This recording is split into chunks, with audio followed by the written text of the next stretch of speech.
Good afternoon. Lechon belly po tayo. 5 kilos yung lechon belly natin. Maganda yung pagkakat ng nabilhan natin ng belly. Maganda yung karne niya. Yan yung kagandahan pag bumili ka ng belly, pipiliin mo yung magandang mag-prepare. Yan na, ready na po yung ating paglilitsunan.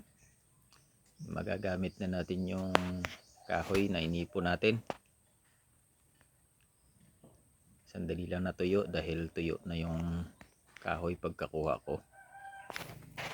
Tingnan natin mamaya. Pinaapoy ko na dyan. Yan, maganda yung apoy ng sampalok. Hintayin lang natin mag-uling konti.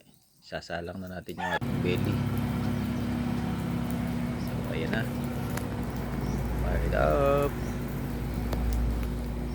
Para maganda yung crispy ng ating lechon belly. Ganyan yung ginagawa ko. After more than 1 hour, luto na yung belly natin. Yan, crispy po yan. Lahat na part, lahat na side.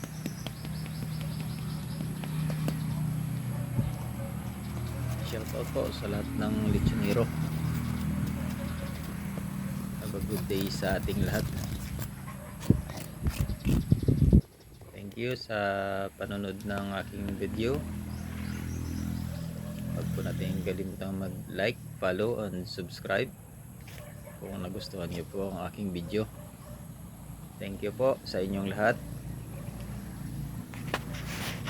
Maraming salamat po.